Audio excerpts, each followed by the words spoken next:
very, very dangerous. Get these spidey sense, I was like, oh, something's off.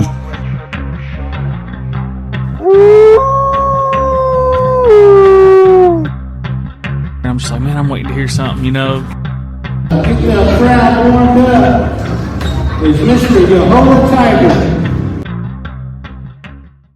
What's going on, guys? Welcome to the 17th episode of the War Cry podcast. I'm your host, Yahola Tiger. And I posted a quote-unquote lost live stream. It was myself and Russell Sun Eagle from Okie Podcast and also fellow co-hosts of the Unsolved Mysteries at the Reservation.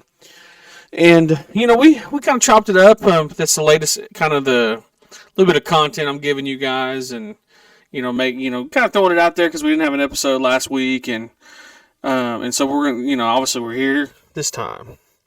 I'm recording this, I guess, what is today? Friday night, and this will be out. Actually, I think this is going to be out Saturday morning. Let's keep it a buck. So you're going to hear this Saturday morning, but it's been kind of life is kind of takes you through ebbs and flows of being busy and all that good stuff, and I just still happen to catch You season 4. If we thought Joe Goldberg was decently sane, it's time to change that. It's time to change that opinion. If you have not seen it, you might want to skip ahead. Dude goes crazy. And the ending of that episode, or the ending of that show, or the ending of that season, where he plants that knife on Nadia and basically sends her away, and now he's a part of this multi-billion-dollar company together with the Lockwood chick. Oh my God. And he's accepted his dark side. My guy went off. But, man, yeah, I was still kind of shook by that. And so, if you haven't seen, you can now listen. If I didn't want to spoil that for you, but you can now listen if you haven't seen You season 4. Another documentary I'm trying to get through right now is the Malaysian flight. I think on Russell's podcast, I think I mentioned a kind of a weird thing that happened when that was first going on. I was at home. I was at my parents' house at the time, still in college, and I used to have an old podcast called Questionable 3, long time ago. This is, like I said, a while ago, and I happened to bring this up, and we start talking about it, kind of like what's going on with the case and what's what could have happened, and all of a sudden, like, my power flickers, and like kind of like the Wi-Fi goes down. And so we're in the middle of recording this podcast. We all had like kind of, I guess, some podcasts do it now, like it's like a Zoom type thing. But anyways, and so I get back on once I get Wi-Fi, and I'm like, hey guys, I'm sorry, because I was the one leading I was the host. I'm sorry guys, this happened. And the next day, I went outside, and it was like the size of a very large pizza pan. Just a perfect circle was literally right outside my bedroom window. And it's, probably 10 feet away from my bedroom window. It was like a perfect pizza pan type. Like, it was like you put like a scalding hot metal pizza pan down and you burn the grass. That's what it looked like. So I've been watching that. I'm on I think episode 2. And they messed that all the way up. Like, they didn't even know where that thing was. I still think they kind of portal jumped or like interdimensional. But hopefully on the next episode I'll have like a better type of review. But like the Malaysian officials, man, they botched that crap up so bad. That was brutal. But yeah, so I still just trying to collect some different things that I've been watching. And I really, I guess this episode is going to be about this. But I had scrolled across some things on TikTok, which TikTok is the conspiracy rabbit hole, if you want to call it that. And I'm kind of just hanging out and watching TikTok, and all of a sudden I see this Kurt Cobain, Courtney Love conspiracy, which I have on other Twitter and Facebook, I've definitely shared my opinion on that. about Courtney Love actually being the murderer of Kurt Cobain. Kurt Cobain is, in Nirvana growing up. For me, I was born in '94. He actually killed himself allegedly. About a month. I think exactly a month. I was 1 month old when he killed himself. And so a lot of my experiences with, Kurt Cobain and Nirvana has been posthumous. Did I say that right? I wonder. Anyways, after death and after the band, ceased. And then growing up, being a fan of Foo Fighters and the things that they've done, and as I got older, like I said, as I growing up, my dad's like what we listened to. Some of my favorite songs. I remember being a kid driving down the road, and my dad had this white, and I can't remember if it was like a Pontiac, I think, but it had the red velvet. He had got it from a family member of ours, and I think it had like the kind of red type of like fuzzy material as the. Anyways, hoopty if you want to call it that. And, he'd be letting the gas run all the way down to E, be past E. We still somehow be going. But, anyways, that's, the first ever song that I ever heard growing up was that it goes boom, boom, boom, boom. And I'm like, oh, okay. And then it's like, as the song goes, and I'm like, oh, this song is a banger. And I'm probably, I don't know, 5, 6, 7 years old. And I had heard it before, but it had dawned on me, like my cognizance, I could finally, like I'm aware of what's like the songs are. And it was Nirvana, You're Right, which was on like a later kind of a second release of that album that they released in the early 2000s or late 90s, I believe. But so we had that going, and so then as I get older, every song like Rock Band had Heart Shaped Box and Bloom and for us millennials, us everybody that was born in the '90s, y'all know what I'm talking about with Rock Band. Shout out. But so I grew up a really hardcore Nirvana fan. Really loving like watching old interviews. To me, one of the greatest unplugged ever is Nirvana's.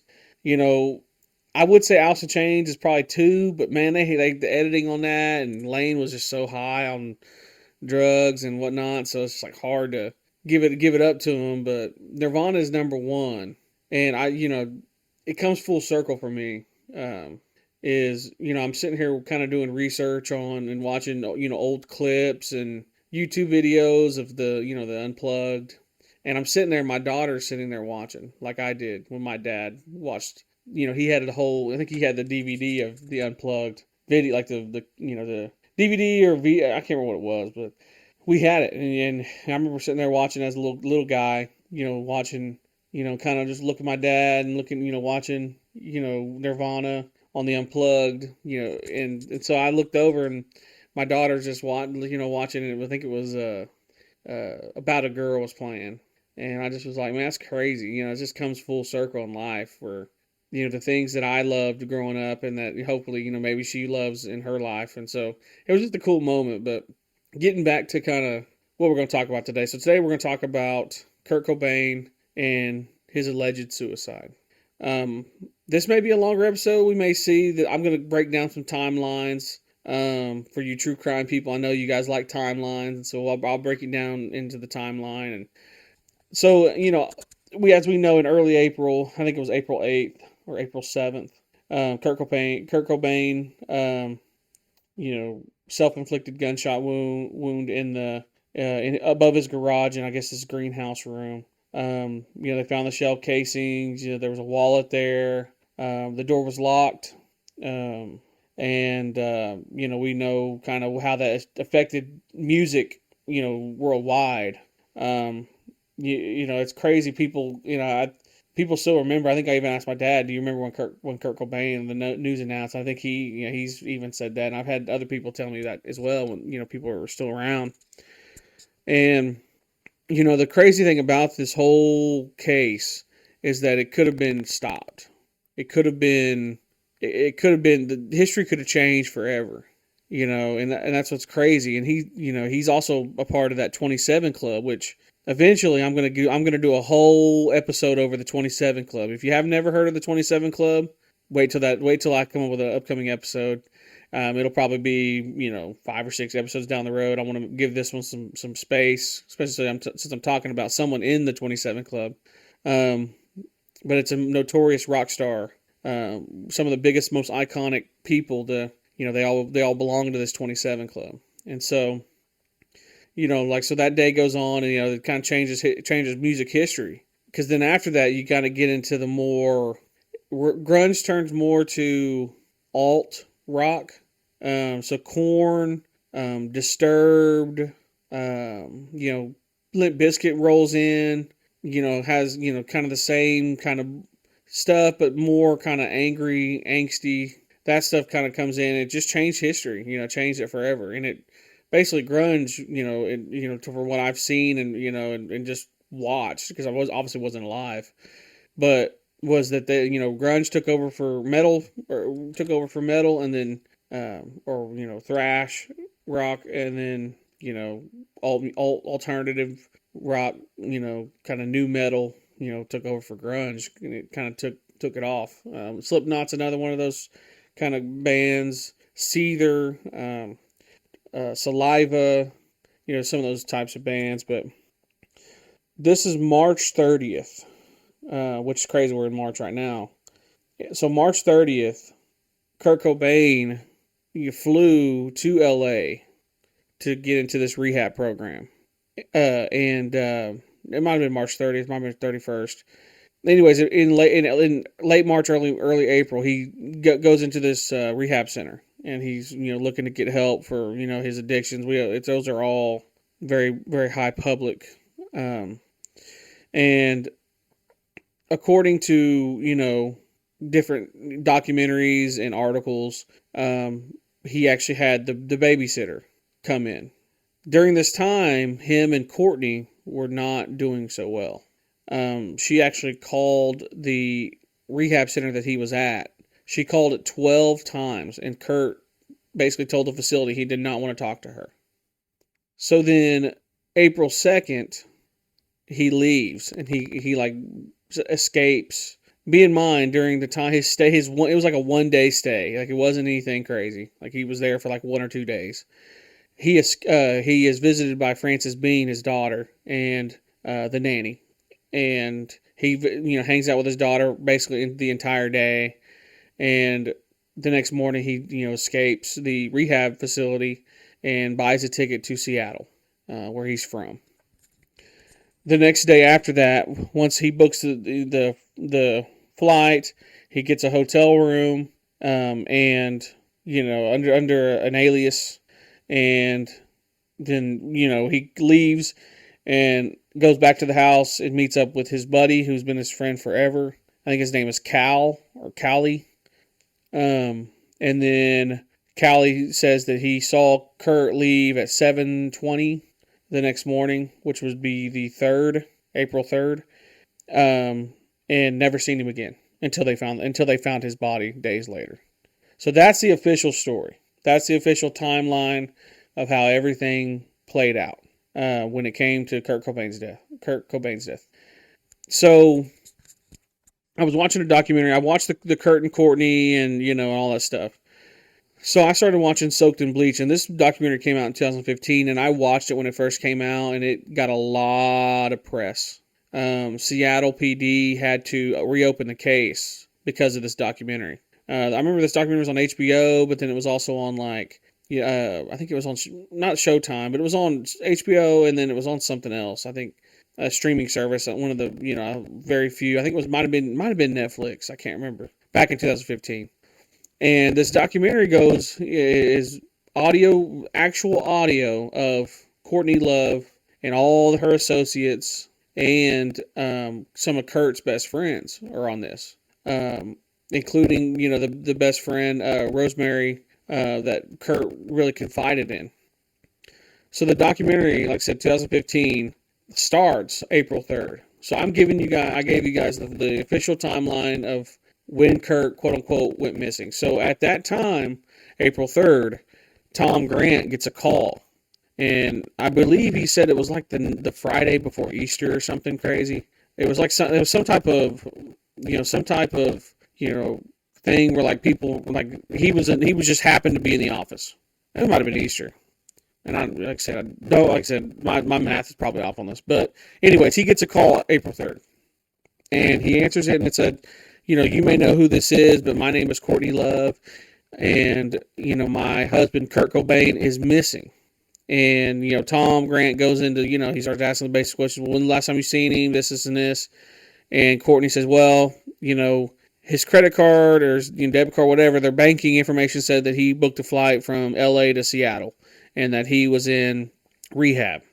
Well, when she told Tom Grant this, at the time that this was April 3rd, 94, she told him, I called up the hospital one time. Kurt said he was fine and that he was, going to be there. Well, as I mentioned before, she had called that hospital multiple times under different aliases, acting, trying to pose as, Kurt's manager, all this stuff. So she's lying there, like, there's some fabrication already, with Tom Grant, as she calls him. So then Tom Grant agrees to take the case. And so he agrees to meet Courtney later that day with associate of his. And he ends up, going through, and she's at some, place up, in Hollywood. And she's kind of like really like, she's high on drugs. He can tell she was high on drugs. And she was in this kind of like lace type of get up where it was basically see-through.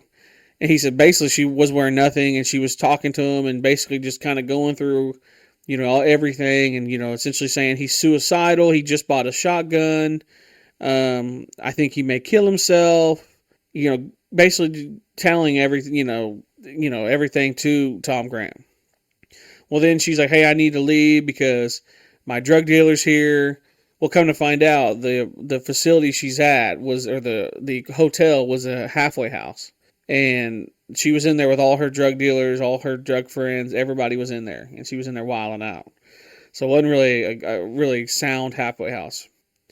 So he then decides in that moment when he's leaving that he needs to record every aspect of the conversations they have. And record every single phone call. So in this documentary, it does do some recreation because it's trying to paint. Obviously, it's a video. You can't just like play audio clips like the entire documentary. So they do these recreations and they basically act out what was the audio.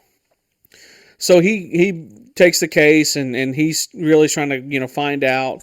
And along the way, he finds out that essentially Kurt is trying to leave Courtney, and in Rome. 2 days before they had a Rome show, he OD'd, and this is public. You can go look this up. He OD'd in Rome 2 days before a show, I believe.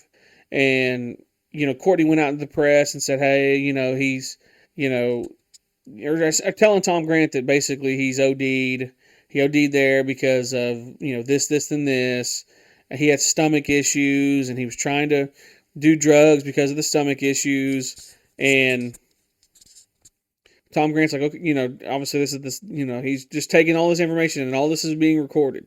And she ends up, basically slipping the beans that Kurt was going to leave her and that they were going to divorce. Well, then he ODs. And so he couldn't do it. He couldn't, when he got back to the States, couldn't do it because then he was in a hospital for a week and basically trying to recover from this accidental OD. So then fast forward, not a couple months later, he goes missing. And so Courtney Love is really, to me, throughout this all the documentaries that I've seen and, the recordings I heard, it just comes like there's more information than she's letting on.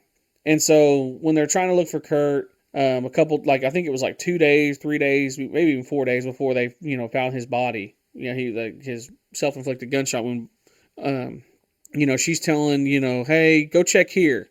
And he keeps telling her, like Tom Grant in the audio clips, he keeps saying, hey, I think we should search Seattle because he went there. That's the last known location.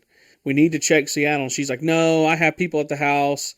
And he asked her point blank, like, hey, are you afraid that I'm going to find something at your house? And she goes, no, it's just we don't need to look there. We need to stay here in L.A. because I think he's in L.A. or he would be here at his drug dealer's house. Well, Tom Grant, is searching and scouring all over the place looking for Kurt Cobain at this time. And Courtney finally one day, like 3 days before they found him, was like, hey, let's go ahead and go to Seattle and search the house. Well, they found the stuff that Kurt OD'd on under the bed. And there was no lights on in the house. And it was alleged, Tom Grant states that it was a very rainy and dark and windy day. And they had one light on on the entire property, and it was over the garage, like where the door opens for the garage. And so Tom Grant, searches the house, and they didn't find the shotgun, they didn't find anything, and this is 2 days before they found his body. So he thought that was, he was like, well, he said, well, it's kind of weird, but right before they leave, they said, hey, he asked Callie, who was Kurt's friend, who, it was staying at the house, and who has said that he's seen Kurt last, said, no, there's no other places to check on this property. So they search it. That's 2 days before. And then the day before, he does one more round, and Courtney goes, hey, there should be a note or something of the sorts. No, I'm sorry, I got that backwards. The day they found his body, the night before, Tom Grant was searching the house again, and he was in Seattle looking at hotel rooms, basically scouring every place that Kurt knows. I think even going back to his hometown, like really, scouring the Seattle area. And Courtney told him, basically kind of, misled him and said, oh, he likes to stay at all the most fanciest of hotels because of the room service. Well, he searched all the hotels, and this is, like I said, this is the day before they found Kurt. And they end up searching all the fancy hotels. And then, so him and his team decided, well, let's search the rickety ones. And Kurt had an alias that he used at all, like basically all these, kind of run down motel rooms, and they found the alias. Well, and then he asked his buddy when he got back to the house, the night before they found Kurt Cobain's body, and asked him, hey, I found that he was at this hotel room, 10 miles from this house. And he goes, and Kurt Cobain's buddy Callie goes, yeah, We've been known to do that. We've always been known to stay at like kind of terrible hotels, and that we don't like to stay where a lot of the press will see us, because he hates the press. Kurt Cobain hates the press, and so this manhunt with all these all these investigators kind of that are contracted in this area are trying to find Kurt Cobain, and so when they get back to the house, he says that, and so when he goes back, he gets on the phone. Basically, he notices something strange, that every time Tom talks to Cal, Courtney always somehow calls like right before they talk. Like he was on the phone with Courtney basically all the entire time, and he thought that was strange. Like, why is Courtney calling him that much? So then they're out searching the morning of when they find Kurt Cobain's body. Somebody, and that's one thing too I wish they would have talked about, is who called the security company to go out to Kurt Cobain's residence. That's something that I was question. If I ever had a chance to ask, that would be the question I ask. Well, who sent him out there? Who ordered that to go to that specific green geez, if I can say it, green room place atop the garage? Who was the one? So anyways, so then that's when they find the body, and then that's, how that shakes out. So after some time spending with, Kurt Cobain's friends and Courtney, Tom Grant is definitely something's off. So after they find the body, Tom Grant goes up to the lead detective on the case, and, the patrolman says, hey, I have evidence and information to give you. And he goes, okay, let me talk to the head detective. Well, the head detective said, no, at this time, we have already ruled this a suicide. We're good. We don't need any information. And which is kind of odd to Tom Grant, because he's a former detective and he's a former patrolman. So that strikes him as odd. Like, that's not something you just go out and say. Well, then the Seattle Police Department puts out, hey, this has been a suicide. And if you guys remember, Courtney Love read the note on, I think it was on MTV, out loud to everyone. And it was just very odd. And the note, if you ever seen the note, it has like, it looks, like a normal note, but then at the bottom it has kind of scribbled language, and that was another odd thing that I thought about the entire thing was the note basically read in Kurt's handwriting, but then the last paragraph had like one letter that was Kurt's handwriting, another one wasn't. Like, it was weird. It was just kind of a strange note where sometimes it didn't match up to his handwriting. And so she reads it out to the public, and now it's, everyone and their mama thinks it's a suicide. And now it's went down in history as a suicide. And so one thing that was really interesting about the actual, suicide, was that the shotgun that he used was facing a certain way, and the shell, when it's shot, kicked out the opposite way of what it was supposed to. And I thought that was very strange. And that's one thing that, like, even the lead detective, like, when they looked at the crime scene photos and they looked at the reports after the fact, they said that the shotgun, in the way that it was pointed, was supposed to point out to Kurt's right, but it shot to its left. And the only indicative thing would be that someone pulled the trigger and it ricocheted off of them onto Kurt's bag, which then burned a hole in the bag because it was hot, or left a burn mark in the bag. Another crazy thing that I find very suspicious is that he had 3 times the normal amount of black tar heroin in his system. So he would have had to buy enough heroin to kill 3 people. So essentially, even with his kind of tolerance with him using that, so essentially he would have had to get the vein, put it in, refill it, do it again, refill it, and do it again, all within a matter of 15 to 30 seconds, and that's impossible because that heroin hits your bloodstream, and it's immediately, like, it hits you fast. So then he would have had to put one in the chamber and then shoot himself, all trying to do it coherently because it's like 3 times the normal amount. So you're going to be like not right, like you're not going to be functioning correctly. And so that was another thing I thought was very strange. Another strange thing that I thought that the police did is they went ahead and ruled it a suicide after Courtney Love read the note that was not even in Kurt's handwriting for the most part. Then another strange thing is they went ahead and allowed the body to be burned. They released the body to Courtney Love and the family, and they cremated his body, which, it's kind of wild. So there's a lot of theories of, there's a theory, like, people believe the main official story. And I may be missing some details too, like some more. Oh, another thing too is in the report they said that they had to dig in. The wallet was laying on the ground, but they had to open the wallet and to see who it was. And that's when they knew it was Kurt. But then also they also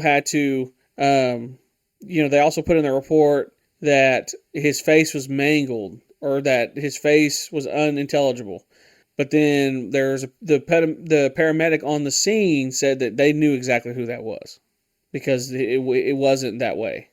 So there's different opinions on the day of.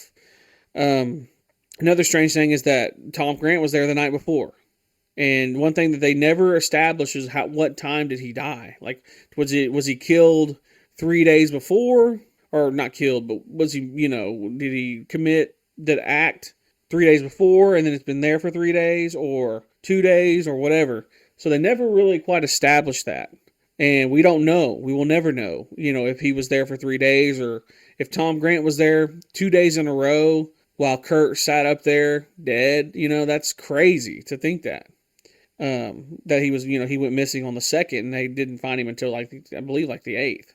So, or the 7th. So it's just crazy, it's, and watching these documentaries and hearing, different people come out over the years, like Rosemary, which was one of Kurt's friends, on a recorded line that Tom set up, basically admitted to Courtney doing something to Kurt, and basically doing the timeline of, okay, Kurt was filing for divorce, and or basically let Courtney know he was filing divorce in Rome. All of a sudden, he falls ill because he was given the wrong medicine. Um, he was supposed to be given his stomach medicine, but it was given this stuff that Tom Grant found at the house that he OD'd on because he had champagne with it, and just kind of some weird things. And then obviously Kurt was in the processes of filing for divorce. Like they were like I think he needed a few more steps, and he would have been done with Courtney Love. And Courtney. One thing too that was really odd is that Tom tried to interview Cal a couple days after they found Kurt's body, and Cal was heavily sedated on something, and Courtney sat there as Tom was trying to talk to him. And what's the crazy part about it is he interviewed Courtney, and Cal was there, and so Courtney sent Cal upstairs to hang out, and then Tom Grant got done with his interview with Courtney, and Courtney kind of just saying, "Oh, I'm very sad," just basically playing the widow part. There's a lot of earlier, like in the early parts, like when he first met her, she was talking about spinning stories and dropping things like suicide attempt, or dropping things like, oh, he drug overdosed, and just different things to try to spin the story. And she basically called herself the Spin Queen after something along those lines, something kind of crazy like that. Maybe not the Spin Queen, but it was like something kind of like she's like I'm like a what a spin or something like that. But she knew how to spin stories. And one thing that's kind of crazy about them too, like Kurt and Courtney, is she was dating the Smashing Pumpkins lead singer Billy Corgan, and he was in love with her, like totally in love with her. Well, Courtney had found out that Kurt and Nirvana were taking off, and so that's when she started hanging around. And that came from people that were close to Kurt back in the day. So yeah, she was always hanging around, like she always was trying to, she was always trying to nuzzle up with him, and they ended up, because of drugs, they ended up bonding together. And that's how, and obviously the rest is history, having, Frances Bean and all that stuff, marriage. And, a lot of people always kind of said that she was kind of no good, and like she was just trying to find the next money pit, because at that time Smashing Pumpkins was kind of taking off. But then Nirvana took off even more, so she left him. And so, like, it was just odd. It was just an odd friendship. And then Billy Corgan ended up still being friends with him, which, I don't know, it's just an odd kind of thing when you're kind of in that, I guess in that time when drugs are involved, I guess anything goes. But Courtney always had a really tight grip on Kurt. And that was one thing that Rosemary, the not babysitter, but she's someone that, like I said, one of Kurt and Courtney's friends, was that she always, Courtney always had a tight grip on Kurt. And so when the divorce was being happened, Courtney kind of flipped out and was like, no, this is our cash cow. I mean, we hadn't even went into like the, alleged Kurt wrote all of Holes. The band that Courtney was in was called Holes, and alleged that he wrote all those songs, and there's demos out there of those songs that he wrote for her. And that's why her album went crazy platinum, because of Kurt. But that's what it is what it is. But so then after, like I said, after she ends up going upstairs to get Cal, and Cal's all sauced out, he's incoherent, and Courtney's just like, maybe it's just he's on drugs, he's just a drug addict. And so it's just kind of crazy, that whole after the fact, and just what happened to him, and that situation. So then in the documentary, they bring in all these experts. There's multiple people. One guy did autopsies for JFK, Martin Luther King, like a really prominent guy. Toxicologists, linguistics. They brought in all these people, and they luckily got the suicide note from Courtney because she has it locked in a safe deposit box with like only she knows the code. And Tom Grant's the only one with a copy of it. That's how we have it. That's how the public has it. We, as the public, have it. And they came down with their ruling is that it was all in Kurt's handwriting except for the last part, and the last part wasn't in his handwriting. That's where, like when I mentioned the heroin shots, those were, that was, there's no human being can survive that. And then somebody tried to debunk that in a separate documentary earlier, and they said that they basically used methadone, oral methadone, to reenact his suicide, and it's not the same as it going through the vein. And there's all these, like I said, prominent doctors and people who have background in a lot of different stuff came on that and said that there's no possible way that he could have, done that to himself. They even brought in the former chief of police, who became chief of police literally like a month before this happened. And, Seattle police was known for a lot of racism at that time in the 90s. They were known for a lot of biased patrolling. And so at that time, the people didn't really trust them. And, for good right, if you're going to get something wrong, even the chief of police seen that evidence at the time. He's retired. He's no longer, but he looked at that and he said, I would have reopened this case because I think this may be a homicide. And so what is so crazy about this whole thing is that, like, there's nothing much we can do. He's, Kurt Cobain's gone, a legend, an icon. In my opinion, one of the greatest frontmen ever, and one of the greatest lead singers ever, and one of the greatest bands ever, Nirvana. He's gone, so there's nothing we can do. But to me, I've always been so fascinated with this conspiracy. I mean, this conspiracy's been, probably since the and I can't remember the name of it. It's not Kurt and Courtney. It's the one before that. Kind of dabbled in it a little bit, and and so it's just very strange that, like, we finally get those recordings from Tom Grant, like, in 2015, and we know it's Courtney on the line because she does all these she talks about these intimate details, and I wish we could, like, actually get, like, the long form recording, because, like, I kind of want to love to hear that, especially in that time frame then. But one thing I thought was very kind of strange, and, like, Frances Cobain has never met, obviously never knew her dad, who really knew her dad. She was alive, obviously, when he was alive, but she never got to know him. And I thought it was something really odd when Kurt's mom and sister brought Frances to this museum that they had for Kurt, in his hometown, I believe, or in Seattle. And she talked about her parents, and, like, she didn't say mom or dad. She said Kurt and Courtney, which I thought was kind of odd. I was like, man, that's kind of crazy. But that this conspiracy has always been one of my favorites, and it's something that I will stand on. I think Courtney Love had someone kill Kurt Cobain. I truly believe that.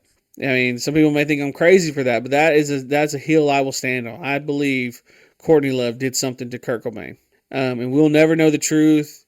That's one of the questions, along with this is kind of crazy, but were dinosaurs real? Like, those are some things I'm going to be asking, when I get up to higher power, when I'm done with this earthly plane, and I get up there and I talk to the big man, or the big kahuna, the one who runs the thing, and I'm gonna ask him, say, what happened to Kurt Cobain? That's gonna be one of the questions I ask, along with, are dinosaurs real? Like, when did they die off? Like, that's another thing too we're gonna talk about, is dinosaurs. But this is the longer episode. I just had a lot to say about this, and the timeline's a little bit long. But what do you think? I'm gonna do a poll on Spotify. So if you hear this and you listen on Spotify, there'll be a poll at the bottom. I'm gonna say, do you believe the official, the choices will be, because I can't say, someone murdered somebody, but do you believe the official story, or do you believe the conspiracy theory? Those are the two options that I'm going to put out, and I want you guys to do that poll, because I'm curious to see what you guys think after what you heard me say, after you've heard, all, especially if you're alive then, and some of the stuff that was going on, because, like I said, it's crazy conspiracy, and I believe it. I'm down for it. But you guys can catch me on TikTok, One Man Band 918, Yahola Tiger on Facebook. Make sure you send me a message before you add me or when you add me, and then I'll look at it. And I've had so many people, reach out, which is amazing. I appreciate you very much. That people, actually listen to the podcast and enjoying it. You can also catch me on Twitter, one man band 918. To send me your stories, you can if you want to share, I can do it anonymously. I can tell your name, what tribe you are, whatever you want to tell me. But you can do that on Facebook, Messenger. You can do that through email, yaholatiger@gmail.com.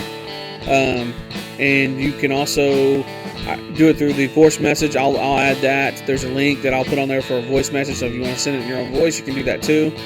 But like I said, I appreciate everybody that listens. We hit over 2,000 audio listens. I think we're at 2,100, which is amazing. Like, to me, it's like y'all listen to me talk about crazy stuff.